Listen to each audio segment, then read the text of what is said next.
Сейчас приехали к кафедральному Сухумскому собору. Тоже рассказ о Владиславе Григорьевиче был бы неполный без этого человека. Это отец Виссарион, один из самых брутальных священников на Кавказе. Огромную роль он в свое время сыграл как раз в период Отечественной войны народа Абхазии. С Владиславом Григорьевичем они близко общались и дружили. Тоже, думаю, ему есть много что интересного рассказать нам о первом президенте Абхазии. Батюшка, я знаю, что с Владиславом Григорьевичем вы дружны были, и хотел бы узнать вот историю этой дружбы. Когда вы впервые познакомились, какие-то были обстоятельства, и какое было ваше первое впечатление от знакомства с этим человеком? Ну, я знаком с ним позже. Я знаком был, дружил с его братом. Были близкие, мы были друзья. И вот через Надара, брата его, вот там Владислав тогда еще был студентом. Вот, и вот так вот. Но я увидел в нем, знаете, вот, знатного человека. Вот он всем своим вот этим вот поведением, и даже первая встреча, было видно, что это человек какой-то особенный, знатный. Вот его знатность, и она пригодилась вот для защиты нашей Родины. Было очень сложно доказывать всему советскому политическому бюро, и вообще всей этой ситуации, которой он своим вот этой знатностью, своей честностью и любовью к родине своей, он сумел доказать, что Абхазия это не Грузия. Это было очень сложно, просто архисложно было. И это его ум, это его честь, это его благочестие, чистота. Это очень необходимо каждому человеку, чтобы возглавить и стать во главе народа. Как раз его вот эта благочестивость, оно и слава Богу, нам всем оказалось для нас это освобождение нас от тех сил, которые были настолько направлены и лишали нас быть абхазами, чтобы мы стали частью грузинской этноса, и чтобы вообще мы стали частью совершенно другой культуры, другого этноса. Но благодаря его вот этого всего учения, благодаря его стойкости и мужества, вот мы, слава Богу, оказались вот в этой восстановлении абхазского государства, абхазского царства. У него были поступки царские. Вот настолько такие были поступки. Царь это лучший от народа. Он был лучшим от народа. И поступки у него были, знаете, какие вот. Он был решительный. Он принимал решения и знал, какое принимает он решение для того, чтобы защитить этот народ, которому принадлежит он сам. Но когда говоришь слово «царь», у многих бывает такое впечатление, что это те люди, которые наделены властью и зачастую смотрят на простых людей свысока. Была ли в нем такая... Это советская ложь. Это советская... Вот он смотрел на людей свысока или нет? Для него люди это было самое главное. Человеколюбие у него было всегда на высшем уровне. Он проявлял человеколюбие по отношению к своим родственникам, по отношению к... Но самая главная любовь это была Родина. Это независимость. Смысл его жизни это была Родина. Поэтому вот это есть царские поступки. Это не от того, что там он, скажем, был такой религиозный или там. Нет, это просто, что такое царь? Это лучший. Просто он помазанником был, царь. В церкви помазывался, и благодать Бога нашего, Творца неба и земли, в нем пребывала. Поэтому называли царями. Монархия, да, скажем, это с Богом, с народом, и быть защитником этого народа, которому принадлежишь ты сам. Любовь к Отечеству, любовь к небесному Отечеству, любовь к людям. Вот человеколюбие, это необходимо. Чтобы стать во главе народа, надо так любить народ, чтобы ни один волос его головы не упал. Батюшка, ну не секрет, что вас во время Абхазской войны считали фактически самым боевым священником, который и тоже ребят вдохновлял идти в бой, и общался с ними, когда на душе у бойцов было тяжело. Вот вспомните свое общение с Владиславом Григорьевичем во время войны. часто ли вы виделись, как он относился к тому, что вы делали, да, вот к вашей миссии, да, там во время боевых действий? Как-то вы общались в этот период, о чем разговаривали, что его тревожило? Ну, о чем можно было говорить, когда война, когда уже наша родина половина оккупирована. Я был здесь, в этом городе, начало войны, 14 числа, когда началась эта война, я был здесь, в этом соборе. Я здесь был. И я оставался здесь до 16 числа, 17 я уехал, потому что я жил в Гудаутах. И вот я в Гудаутах вот такой полк там был авиационный. И в этом полку я бывал часто там с отцом Григорием и с Владиславом. Владислав здесь, в этом городе, Сухум. Потом пришлось там покидать этот город. И мы все оказались все в Гудаутах.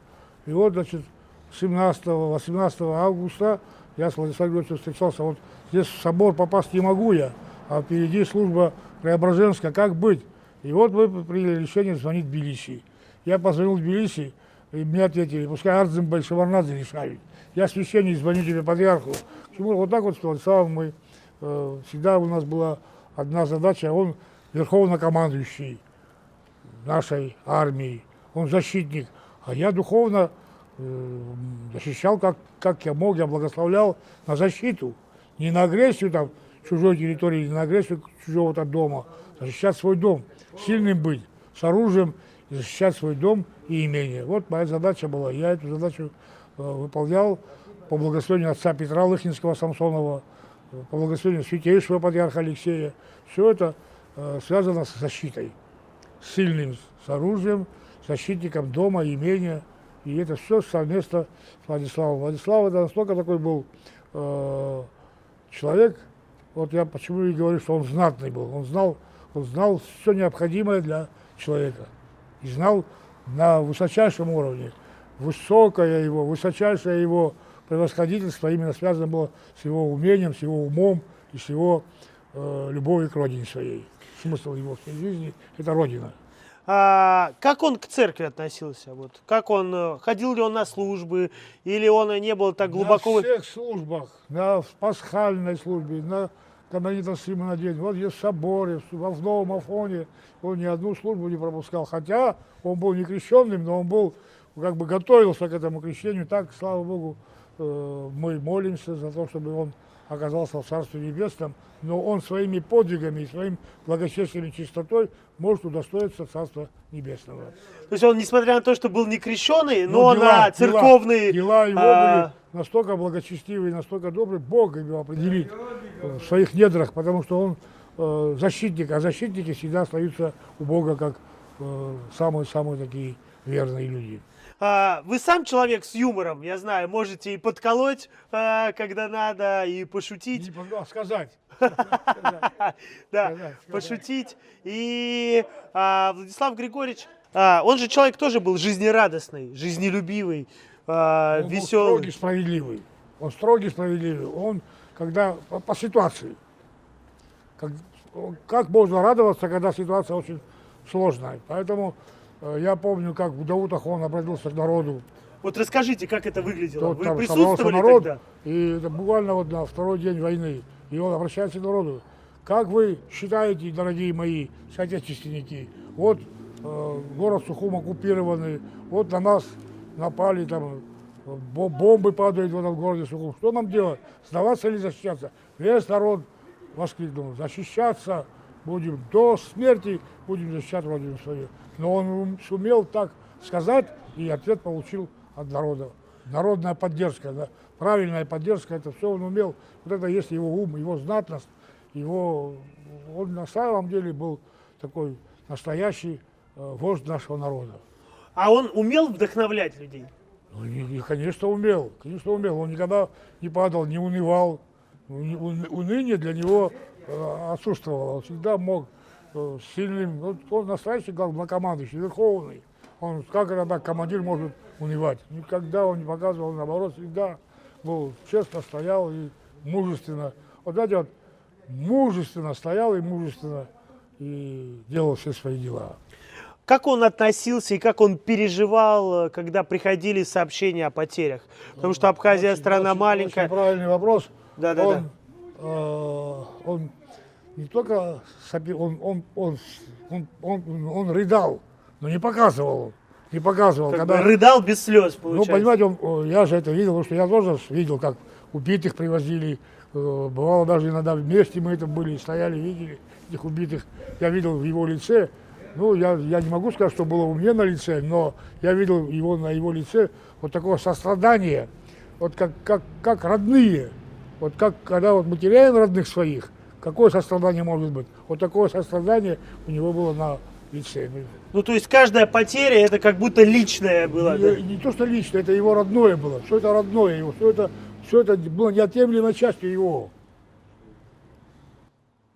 А как он шутил? Расскажите. Может, вы вспомните какую-то историю Ну, именно по ситуации, когда веселую вот какую-нибудь? такие шутки были, скажем, вот генерал, там один парень молодой, там берет, значит, в сторону противника, автомат так развернул и стреляет вот так вот. Ну, а почему ты так стреляешь? Я видеть их не хочу. Такой. Это генерал Чиндаров говорит, а он тоже присутствовал там.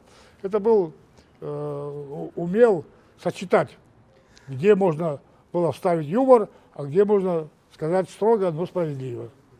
Ну, а вы помните он какие-то еще вот ситуации, где он мог так пошутить, крепко пошутить? Я так понимаю, он и крепкое словцо тоже мог иной раз Ну, употребить. после войны, когда вот, как вот, когда были какие-то такие негативы, ну, со стороны там людей, там, ну, кто-то там, он очень сильно переживал, и все равно он, как бы, да, они же образумятся, вот как, скажем, разбойник, который покаялся, он умел как-то сочетать все, что негативное, превращал, что это может быть позитивным. Вот это и есть его такой подход с юмором, не с каким-то огорчением, а с радостью, с ожиданием, что это все исправится, что это будет к лучшему. Про тот момент, про верность своим традициям. Я действительно поправлюсь, не Россия, а, наверное, тогда российская политическая элита, которая ну, повелась на моду, скажем так, на все западное, на условные Макдональдсы и так далее, и так далее. Он еще в те времена был человеком, для которого традиция и традиционная культура были главной опорой, что ли, Вот при строительстве государства. Его слова. Есть русские, которые бьют нас, а придут русские другие, которые нас обнимут. Это ельцинская была ситуация. Вот другие пришли, и вот, слава Богу, вот его слова были пророческие. Были сторонники наши, были противники наши. И они и сегодня есть. Но это не означает, что это Россия. Это не Россия.